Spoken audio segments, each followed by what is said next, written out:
Muy bien, buenos días a todos. El día de hoy tenemos a Juan David Hernández, reciente segundo año, que está en su rotación de rehabilitación cardíaca y este es el tema de revisión de este mes. Juan David, buenos días. Tiene la palabra. Buenos días, profe. Buenos días a todos.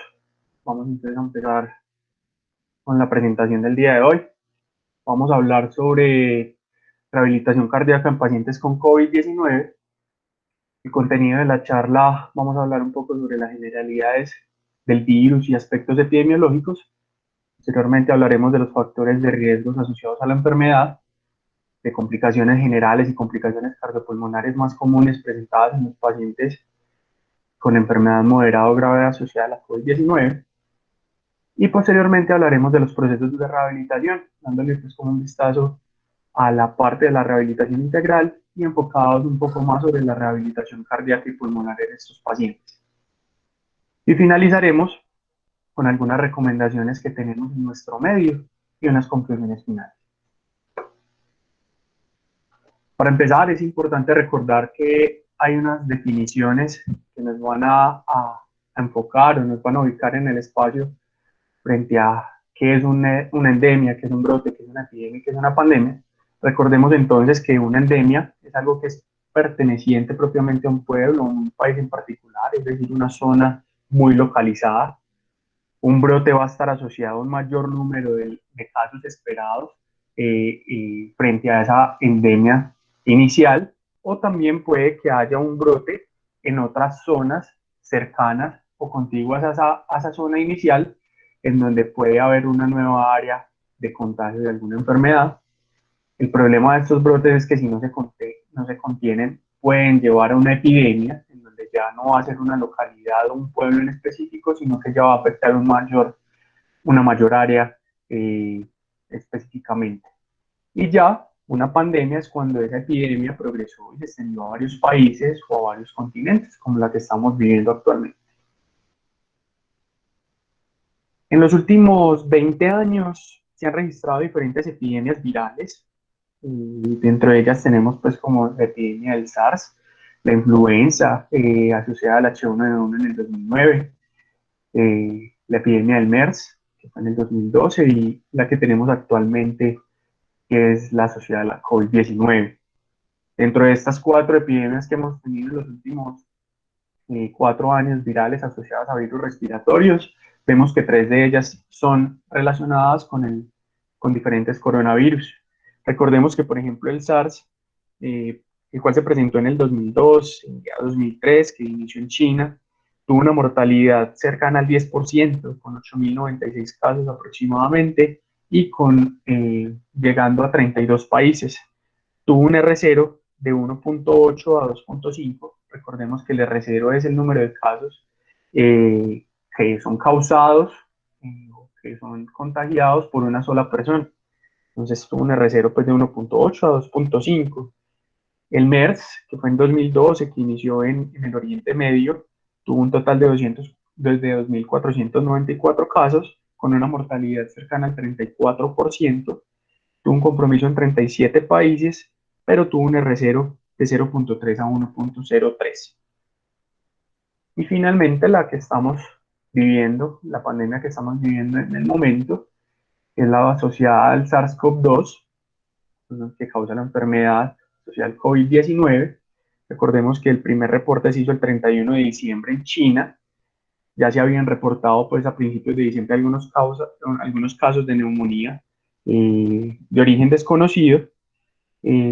Como portador del virus inicial estaba pues como descrito el murciélago de estos beta coronavirus.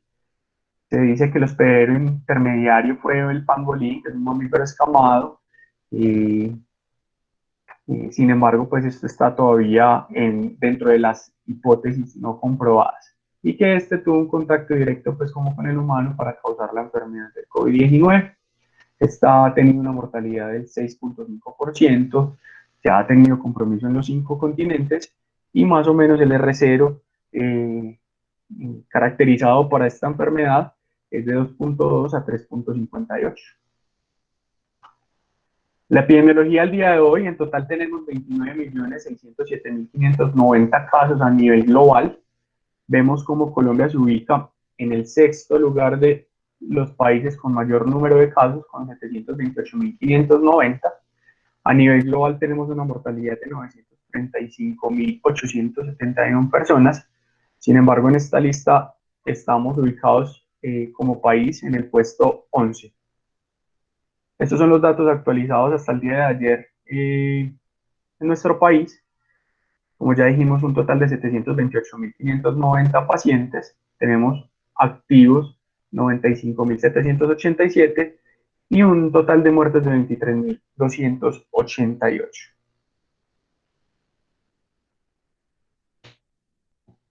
Dentro de los síntomas que se han descrito principales asociados a esta enfermedad están la tos, la dificultad respiratoria, la sensación de disnea, fiebres, dolores musculares, síntomas gastrointestinales como vómitos o diarrea, o la pérdida del olfato o del gusto. Son los síntomas más característicos y que más se han asociado pues, con el proceso inicial de la enfermedad.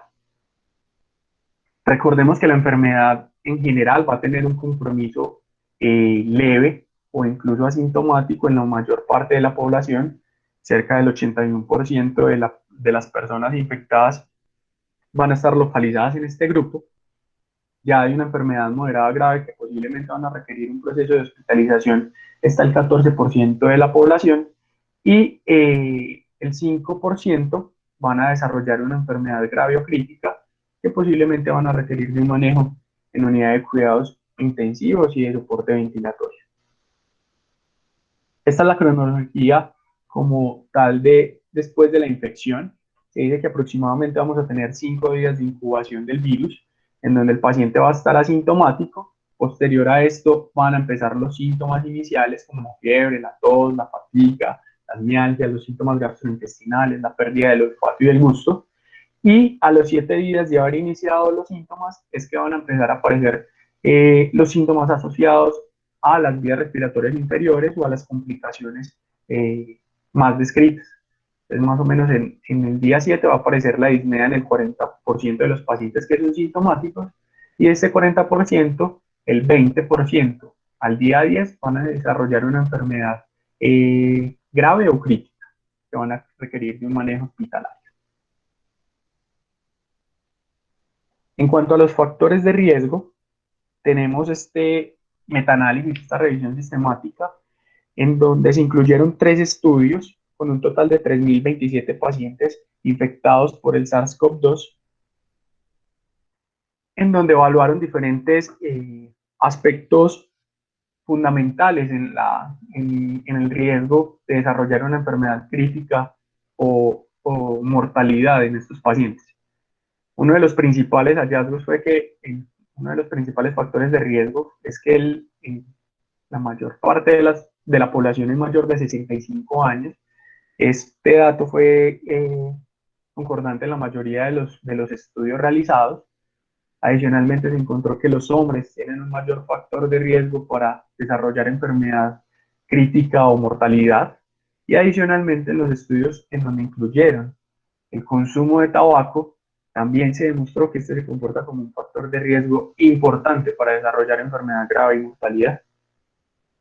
En cuanto a las comorbilidades, sabemos y se demostró que los pacientes que tienen diabetes, hipertensión, enfermedades cardiovasculares de base y enfermedades respiratorias crónicas también van a tener un aumento del riesgo de enfermedad crítica o de mortalidad. El aspecto de presencia de malignidad no se da una conclusión directa debido a la poca población que se tuvo en cuenta en los diferentes estudios. Sin embargo, si comparamos con el grupo no crítico, vemos que también hay un aumento en el porcentaje de los pacientes críticos y no hubo mortalidad, pues como en este grupo, también posiblemente asociado a la poca cantidad de individuos incluidos en la muestra. Entonces, ¿qué nos concluye eso? Que en general los pacientes hombres mayores de 65 años, fumadores, que adicional a esto tienen comorbilidades como diabetes, hipertensión, enfermedades cardiovasculares y enfermedades respiratorias crónicas, van a tener un mayor riesgo de generar complicaciones, enfermedades graves y de mortalidad que los pacientes que no tienen estos factores. Adicionalmente, como análisis secundario, en este mismo metaanálisis de regresión sistemática, se evaluaron, bueno, yo ya tengo los pacientes hospitalizados, dentro de los laboratorios que se les van a pedir a estos pacientes, cuáles son los que más me van a dar como un pronóstico desfavorable en cuanto a enfermedad crítica, en cuanto a mortalidad. Entonces, se encontró que tener un recuento de leucocitos por debajo de 4.000, una elevación de la AST por encima de 40, una elevación de la creatinina, una elevación de las troponinas, ya de acuerdo a los valores de referencia de cada centro, una procalcitonina, una elevación de la LDH y una elevación del dímero D, todos estos se van a comportar como un factor de riesgo asociado a enfermedad crítica y mortalidad cuando están elevados por encima de los parámetros normales. Es importante reconocer que vamos a tener diferentes complicaciones en diferentes sistemas asociados a la enfermedad. Vamos a tener complicaciones neurológicas y síntomas neurológicos como la cefalea, los mareos, podemos tener enfermedades neuromusculares asociadas, podríamos tener, y ya se han descrito pues como síndromes de Guillain-Barré asociados a la enfermedad, síntomas como mialgias, puede aumentar el riesgo de ACV, confusión y demás deterioros neurológicos asociados, complicaciones renales como la insuficiencia renal aguda, proteinuria y hematuria, complicaciones hepáticas también se pueden presentar con aumento de las enzimas hepáticas y de la bilirrubina, complicaciones gastrointestinales o síntomas gastrointestinales, vemos que también está asociado y es frecuente escucharlo en los pacientes infectados, síntomas como diarrea, náuseas, vómitos, dolores abdominales. También el tromboembolismo es una de las complicaciones importantes, principalmente en los pacientes con enfermedad moderada grave, con presencia de trombosis venosa profunda y de tromboembolismo pulmonar, complicaciones cardíacas dentro de las cuales vamos a encontrar las arritmias, el daño miocárdico y, y las miocarditis que pueden llevar a un shock cardiogénico, a una isquemia miocárdica o las complicaciones pulmonares, cardiopulmonares asociadas, llevando pues como un cor pulmonar. Y las complicaciones endocrinológicas pues, asociadas pues, con alteraciones principalmente de la glicemia, alteración de las células beta pancreáticas y complicaciones dermatológicas asociadas también podemos encontrar. Esto es importante reconocerlo porque muchas de estas complicaciones pueden alterar como el pronóstico de los pacientes, pueden definirme o alterarme la funcionalidad y la calidad de vida al finalizar el proceso de infección, es decir, la fase aguda y posaguda de la enfermedad, y esto yo lo debo tener muy en cuenta para definir todo el proceso de rehabilitación que voy a tener con estos pacientes. Vamos a hacer entonces un enfoque sobre las complicaciones cardiopulmonares, principalmente que van a tener estos pacientes. Hablamos que vamos a tener tres fases iniciales, en donde en una fase 1 vamos a estar en la etapa temprana de la infección, en donde va a haber una replicación viral, en donde podemos encontrar una leucopenia asociada a una linfocitopenia, que se da en los primeros 5 días después del contacto con el virus. Posterior a esto ya van a empezar como algunos de los síntomas que se considera como la fase pulmonar, en donde ya vamos a tener cambios en las imágenes diagnósticas, ya sea de RX o tomografías de tórax, ¿sí? Y después del día 10 vamos a entrar en la fase 3, en donde es una fase de hiperinflamación, en donde vamos a tener elevación pues, de los marcadores cardíacos de lesión cardíaca, es decir, de las troponinas, y una elevación de los diferentes marcadores inflamatorios. En cuanto al compromiso pulmonar, se describen también tres fases. En una fase 1, que es el paciente que está sintomático en el día 1 a 2 después del contacto con el virus, donde este se va a unir a las células epiteliales de las fosas nasales, que son unas células que van a tener el receptor AC2 altamente expresado. Allí se va a empezar la replicación del virus y se va a dar una propagación local del mismo. Esto va a aumentar una respuesta, va a empezar como a aumentar la respuesta inmune innata de los pacientes, pero todavía no va a ser una respuesta significativa. Una vez ya la replicación y el proceso de colonización en estas células epiteliales de las fosas nasales se presenta, pasamos a la fase 2, en donde ya ese proceso de replicación es tan abundante que empieza a haber colonización de las células de la vía aérea conductor que se presentan los siguientes días. Normalmente en este punto es que los pacientes van a empezar a presentar los síntomas generales ya descritos, va a empezar pues como esa propagación, ese viaje hacia la vía aérea inferior del virus. Aquí ya vamos a tener un aumento de la respuesta inmunitaria asociada pues como a la infección y como les decía, el 80% de los pacientes van a quedar ubicados en esta fase.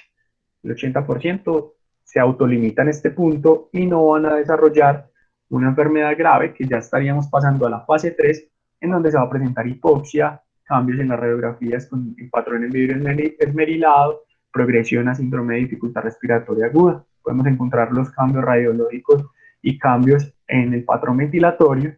Generalmente esta colonización ya propiamente de los alvéolos y la infección va a estar localizada en los neumocitos tipo 2, afectando la producción de surfactante, las unidades de intercambio gaseoso y una destrucción alveolar final. Esta misma destrucción y todo este mismo proceso va a terminar en una cicatrización aberrante y una posterior fibrosis, lo cual va a estar asociada a complicaciones y a desenlaces más críticos en estos pacientes. Si bien el virus como tal puede hacer todo el daño que ya describimos, sabemos que también esa cascada inflamatoria y de tormenta de citoquinas que se puede presentar también juega un papel importante en el daño tisular y el proceso de coagulación disfuncional que se va a presentar a nivel pulmonar, lo cual me va a llevar a que este aumento de la reacción inflamatoria sea mucho mayor y me va a llevar a una trombosis pulmonar microvascular que finalmente me va a llevar a hacer más daño.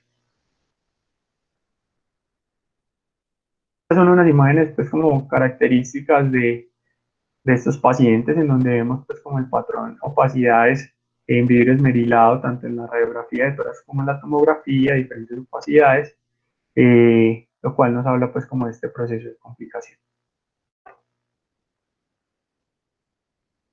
Y aquí vemos, se hizo pues como un estudio in vitro en donde se cogieron los neumocitos tipo 2 y se infectaron con virus del SARS-CoV-2.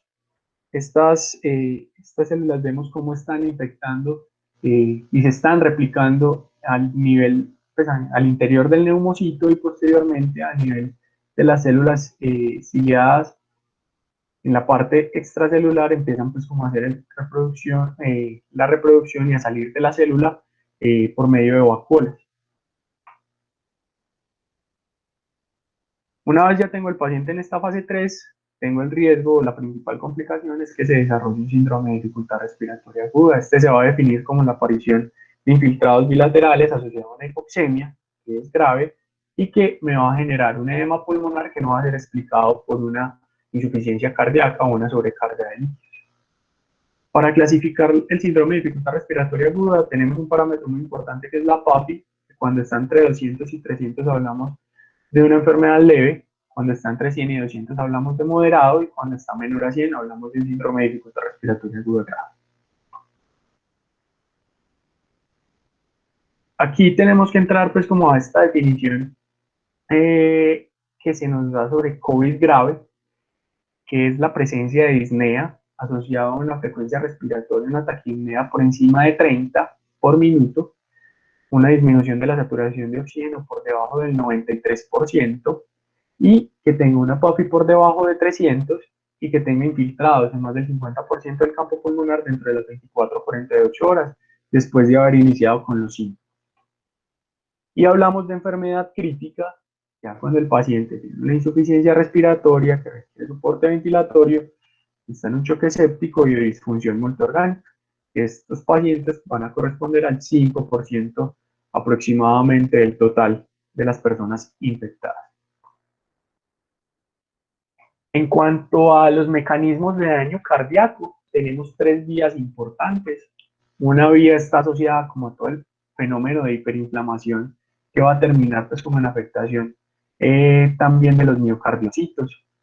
También vamos a tener afectación directa del virus sobre las células intersticiales del corazón, del miocardio, y la tercera vía es la asociada pues como a la falla respiratoria y a la hipoxemia.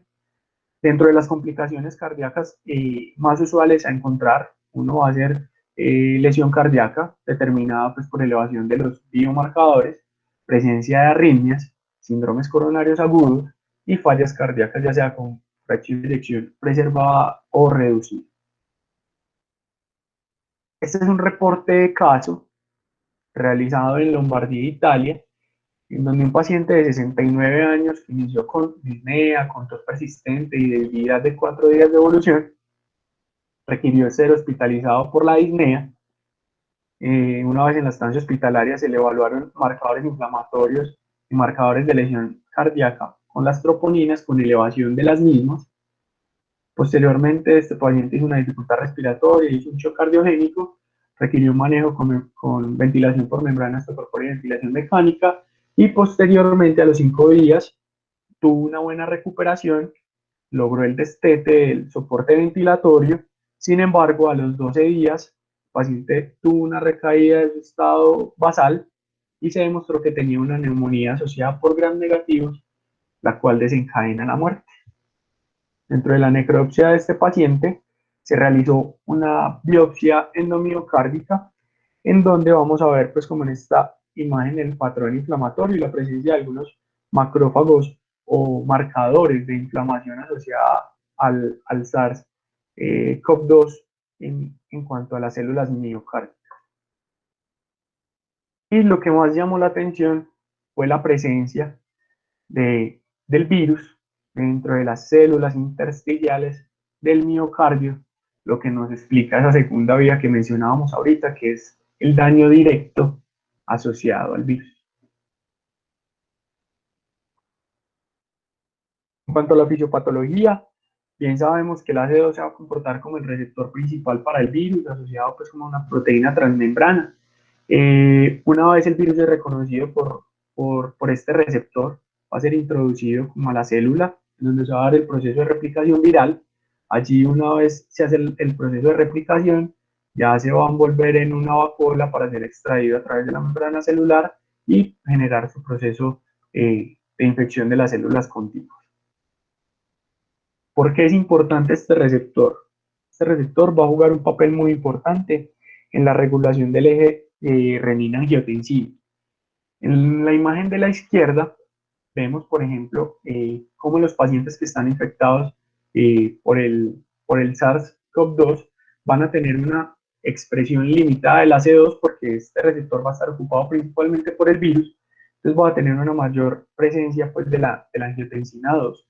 Esto va a estar asociado a un fenómeno de vasoconstricción, de hipertrofia, de fibrosis y inflamación que puede favorecer el fenómeno de gravedad y de complicaciones asociadas a la enfermedad. Y el papel importante que juega este mismo receptor es cuando está elevado al alza, el cual lleva pues como a la generación de la angiotensina 1,7, el cual va a tener pues como su efecto antifibrótico, antioxidante y antiinflamatorio. Aquí en esta misma gráfica vemos por qué hay tanta, o al principio hubo como tanta diferencia o en los consensos frente al uso de los IECAS y los arados. Sabemos que estos medicamentos se van a comportar como expresores al alza del receptor AC2. Entonces estaba como el versus entre si yo aumento los receptores, aumento la capacidad de unión del virus, pero a la vez al aumentarlos puedo aumentar los factores protectores. Entonces por eso no se recomienda suspender en estos pacientes los medicamentos que ya venían tomando previamente. Y en cuanto al daño miocárdico asociado a mortalidad en los pacientes hospitalizados, vemos este estudio que incluyó un total de 416 pacientes, de los cuales 82 tuvieron marcadores de lesión miocárdica, es decir, elevación de las troponinas, lo que corresponde cerca de un 20% del total de los pacientes hospitalizados, que es un porcentaje que considero que es importante. Como ya vimos, la edad se comporta como un factor de riesgo y los pacientes con comorbilidades también se van a comportar como un factor de riesgo para para el desarrollo de una lesión cardíaca. En esta gráfica vemos esa línea del tiempo en donde hablamos de la supervivencia asociada a la lesión cardíaca. Entonces vemos en la línea amarilla cómo los pacientes con una lesión cardíaca después del día 20-25 van a tener una supervivencia cercana al 50%, comparada con los pacientes que no tuvieron lesión cardíaca durante la hospitalización con una supervivencia superior al 90-95%.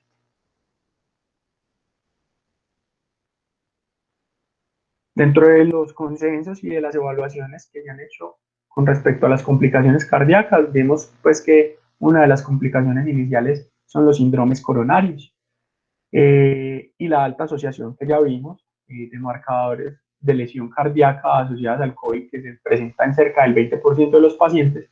Entonces, por eso se da como este consenso en donde los pacientes con síndrome coronario agudo sin elevación del ST se deben clasificar principalmente pues de acuerdo a su riesgo. Los de alto riesgo no se debe demorar pues como la intervención que se vaya a realizar.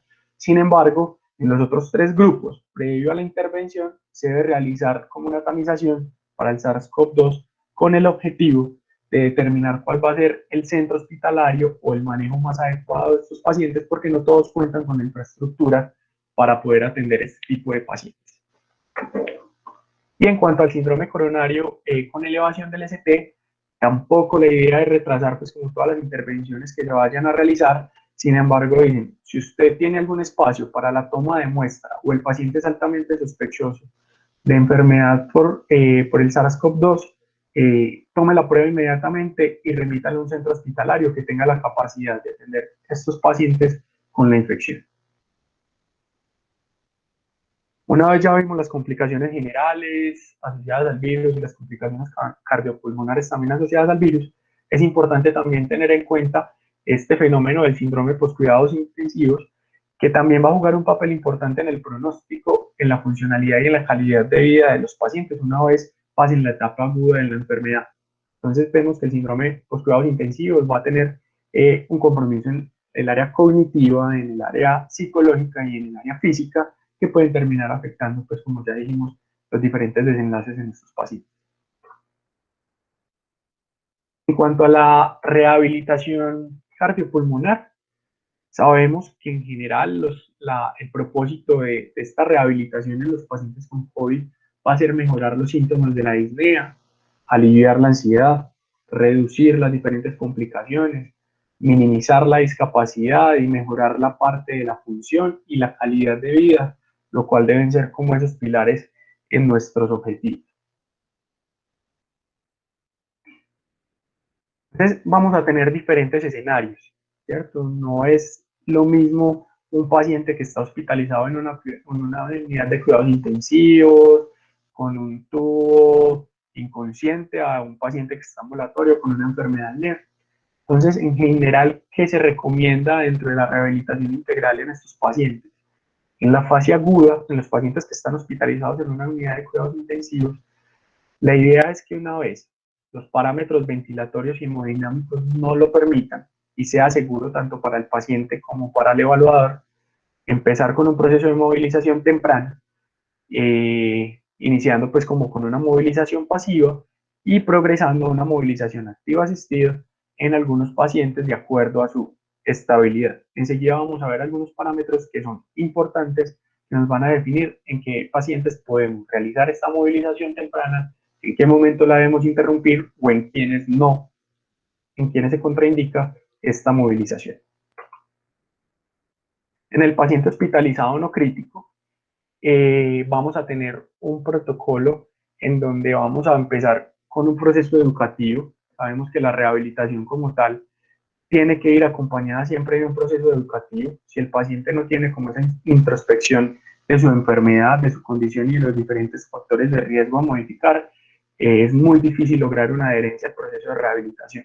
Entonces, siempre educar al paciente sobre su condición, sobre las diferentes comorbilidades y el curso clínico de la enfermedad, darle a conocer la importancia de los ejercicios, de la postura, del trabajo respiratorio asociado, pues como en este caso a la enfermedad COVID-19, y siempre hacer pues como un proceso de educación sobre nutrición y peso.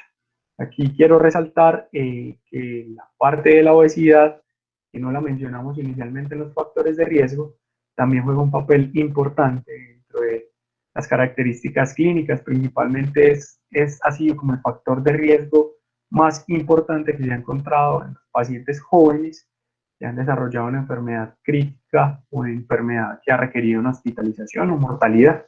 Entonces es importante también hacer como este proceso de asesoría en cuanto a la obesidad. Ya propiamente en cuanto a la prescripción de la actividad, la idea es que en estos pacientes no se haga actividad física de intensidad moderada o alta, sino trabajar con una intensidad baja, referida pues como una puntuación en el BOR de 3 o menos, realizar 2 veces al día la actividad física con tiempos cortos de 10 a 15 minutos en las primeras sesiones. Se hace movilidad en cama, se hacen transiciones, se trabaja el bípedo, marcha segura, ejercicios de rehabilitación respiratoria y algunos ejercicios pues como recomendados adicionales como el yoga o el tai chi. ¿Y cómo se progresa? Se progresa gradualmente, tanto en la carga del trabajo como en el tiempo de trabajo.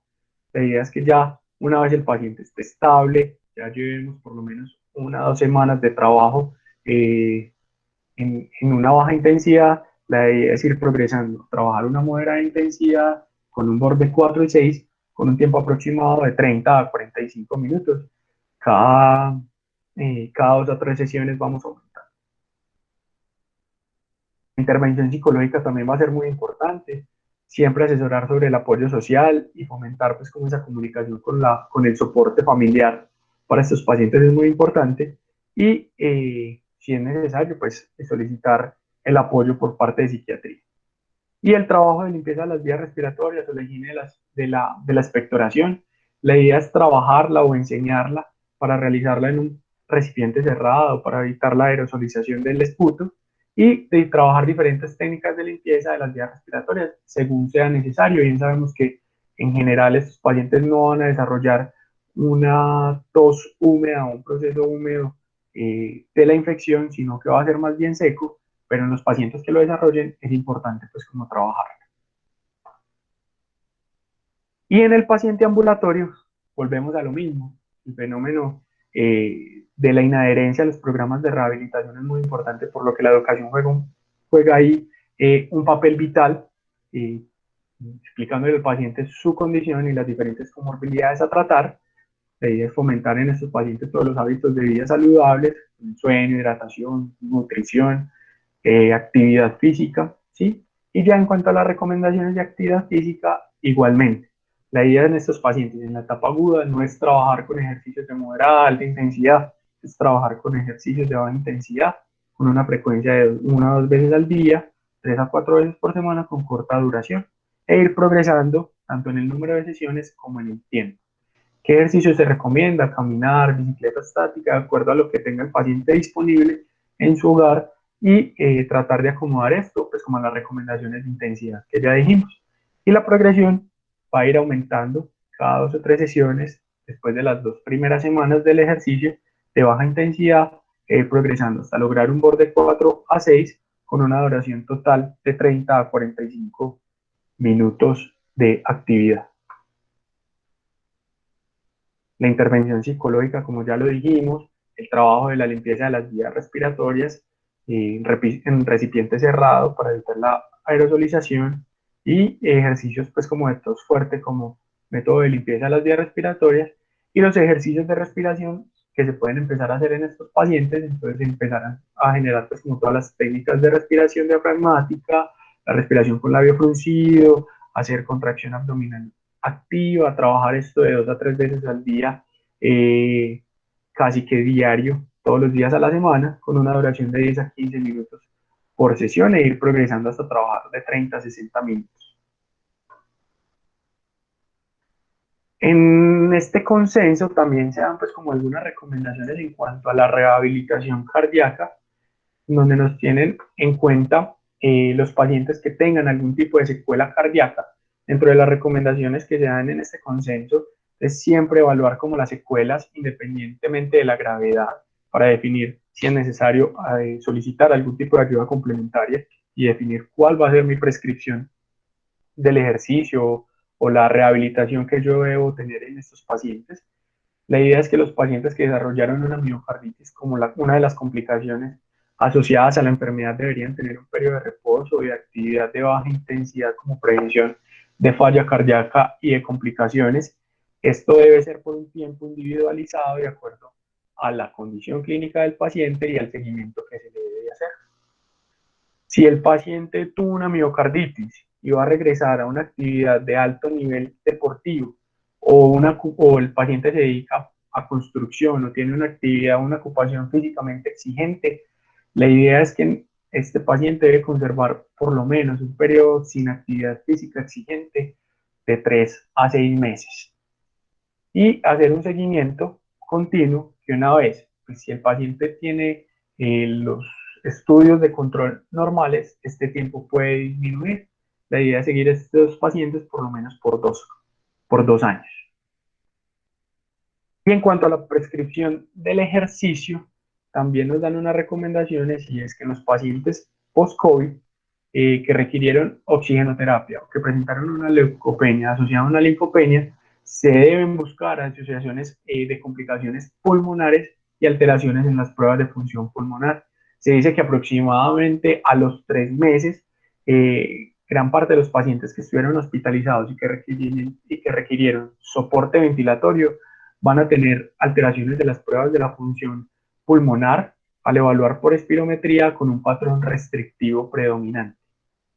En cuanto a los pacientes que desarrollaron síntomas generales, pero que no requirieron una hospitalización, síntomas como dolor de garganta, fatiga, dolor en el pecho, tos o fiebre, la idea también es ir progresando en cuanto a la intensidad del ejercicio, empezando con una baja intensidad entre las primeras 2 a 3 semanas y posteriormente ir progresando a una moderada intensidad.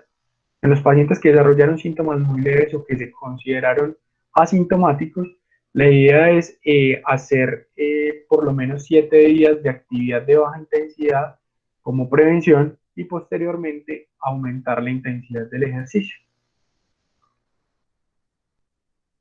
Bueno, en esta guía provisional que se desarrolló conjuntamente entre la Sociedad Europea Respiratoria y la Sociedad Americana del Tórax, también nos dan unas recomendaciones en cuanto al seguimiento y manejo y tratamiento de estos pacientes. Entonces, los pacientes hospitalizados con COVID-19, la idea es que deben recibir una rehabilitación al lado de la cama, siempre tener ese acompañamiento e iniciar las intervenciones de movilización tan pronto sean posibles y tan pronto sean seguros tanto para el paciente como para el evaluador. Antes del alta hospitalaria, la idea es que estos deben ser sometidos a una evaluación de las necesidades de oxígeno tanto en reposo como durante el esfuerzo.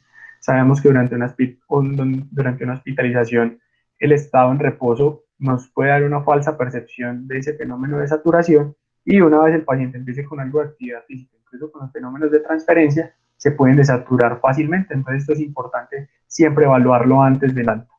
Y la idea es que estos pacientes deben realizar actividades diarias, como ya dijimos, de baja intensidad en las primeras semanas y más o menos a los 2 meses debemos hacer un seguimiento en cuanto a la funcionalidad y en cuanto a la capacidad respiratoria de estos pacientes. Muy bien. La idea entonces también es los pacientes que tuvieron un deterioro pulmonar en la fase hospitalaria y que persisten después de 6 a 8 semanas de esa actividad física que ya recomendamos, después de la alta hospitalaria, la idea es que sus pacientes deben ser incluidos dentro de un proceso de rehabilitación pulmonar integral. ¿Qué tenemos entonces en nuestro medio? En nuestro medio, entonces, el consenso de la recomendación de la Asociación de Infectología Colombiana, de la guía Infectio, nos dan un apartado sobre las recomendaciones en rehabilitación, en donde nos dicen que hay unos buenos puntos de práctica clínica, en donde vuelven y resaltan la importancia de la movilización temprana, segura en el paciente crítico para prevenir complicaciones osteoneuromusculares y posteriormente el inicio de la rehabilitación pulmonar para disminuir los requerimientos de, de ayudas o de soporte ventilatorio y evitar complicaciones asociadas a, al compromiso pulmonar.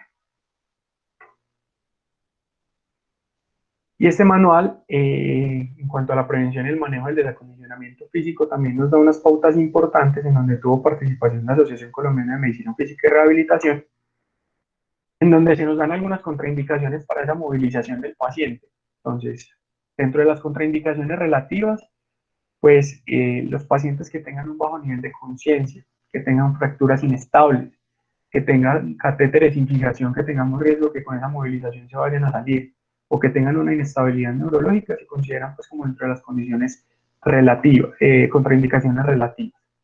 Ya dentro de las contraindicaciones absolutas está el paciente que presente una frecuencia cardíaca por debajo de 40 o por encima de 130, o una frecuencia cardíaca basal por encima del 50% de la frecuencia cardíaca máxima, que presenten arritmias o isquemia, que presenten cambios en la presión arterial, con una presión arterial media menor a 60 o mayor a 110, y que tengan un aumento o una variabilidad de la presión arterial en general por encima del 20%.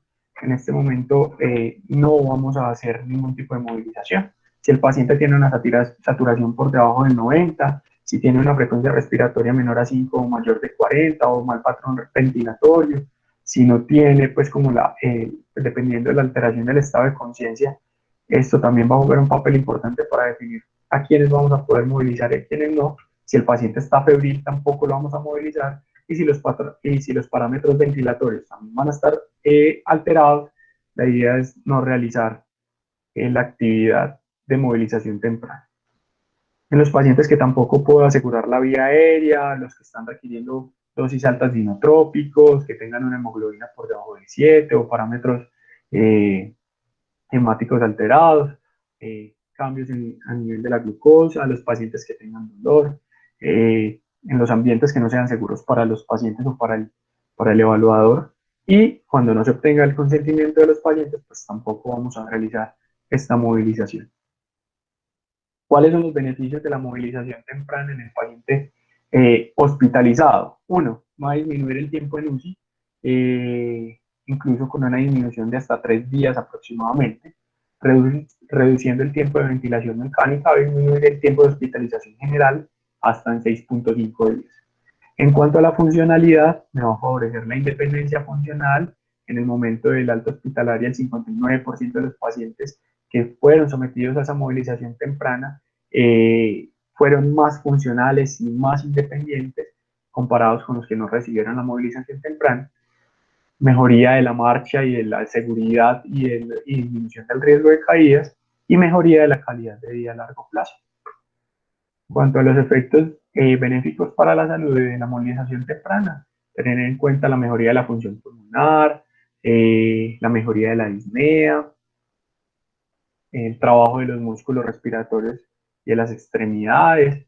Vamos a prevenir neuropatías y miopatías asociadas al paciente crítico, mejorar todo el bienestar físico y cardiorrespiratorio de estos pacientes, disminuimos la presentación del delirio y alteraciones neurológicas, y vamos a reducir la mortalidad asociada a una falla respiratoria aguda, siempre y cuando se haga en un entorno seguro.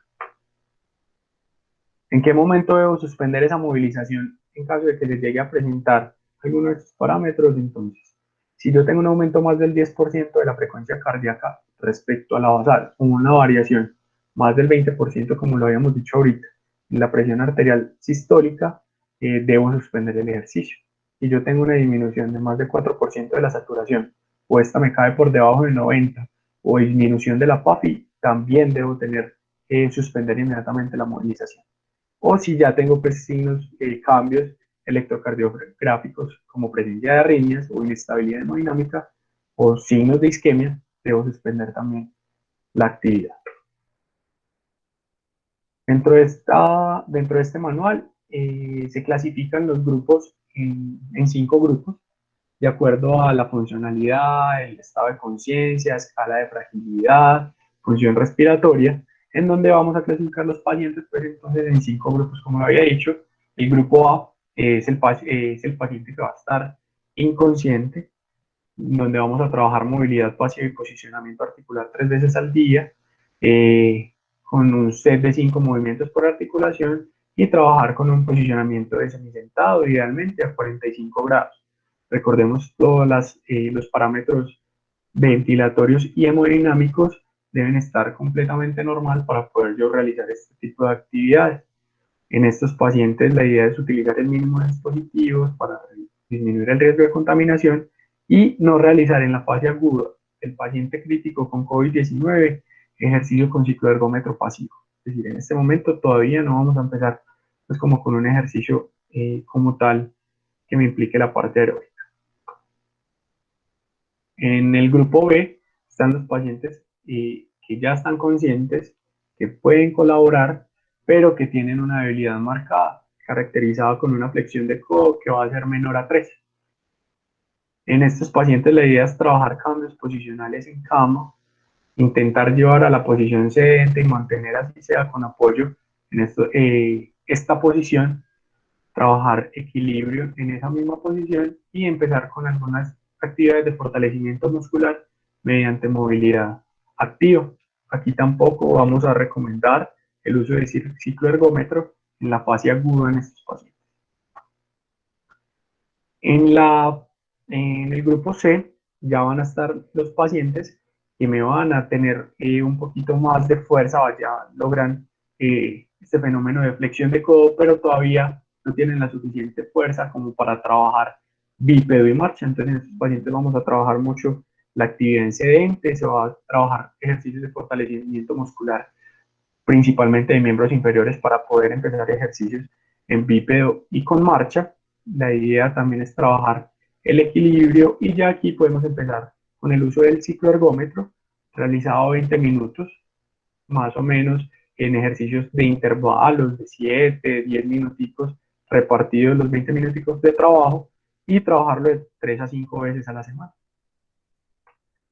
En el grupo D ya son los pacientes que logran marcha, pero que todavía tienen algún riesgo de caída. Entonces, en estos pacientes es fortalecer todos los músculos de la cintura escapular, pélvica y extensores de rodilla, empezar a hacer ejercicios de transferencia activa y movilización fuera de la cama, empezar ya con el proceso de cicloergometría activa por 20 minutos, trabajando una baja intensidad de 3 a 5 veces a la semana. Y en el grupo 5 ya están los pacientes que ya no van a tener tanto riesgo de caída, que ya tienen mayor condición para empezar pues como todo el proceso de adaptación y ejercicio un poco más intenso, en donde vamos a trabajar nuevamente fortalecimiento, equilibrio, entrenamiento en marcha y vamos a aumentar un poco más la parte de la cicloergometría en miembros inferiores, donde la idea es ir progresando cada vez que se vaya trabajando. Siempre recordando que en las etapas iniciales no vamos a superar una baja intensidad del ejercicio, dada principalmente por el BOR mayor a 3. En cuanto a la rehabilitación pulmonar, las indicaciones de la rehabilitación pulmonar solo en los pacientes que tengan cuadros hipersecretores, que tengan síntomas respiratorios asociados a comorbilidades neuromusculares que comprometan el patrón respiratorio, que tengan algún tipo de hallazgo de consolidación exudativa sin dificultad en el manejo de las secreciones en estos pacientes, o que tengan una tos inefectiva o una voz húmeda. La idea es también trabajar la parte de rehabilitación pulmonar y que tengan síntomas graves asociados a una coinfección del sistema respiratorio inferior. Siempre evaluar desde el principio todo el tema del patrón respiratorio, tanto en los pacientes graves como en los pacientes leves, con enfermedad leve. Evaluar presencia de disnea, cómo están los movimientos respiratorios, la actividad diafragmática, la frecuencia respiratoria. La idea es en estos pacientes en fase aguda críticos no iniciar tempranamente la terapia respiratoria. No se recomienda ni entrenamiento de respiración diafragmática, ni respiración con labios fruncidos, ni hacer higiene bronquial, ni uso de técnicas de expansión pulmonar, no trabajar con espirometría de incentivo, la movilización manual de la caja torácica tampoco, y obviamente el entrenamiento de la musculatura respiratoria, ni ejercicio aeróbico se van a trabajar en estos pacientes. Ya en la fase posaguda ya es donde vamos a empezar como tal con el entrenamiento respiratorio.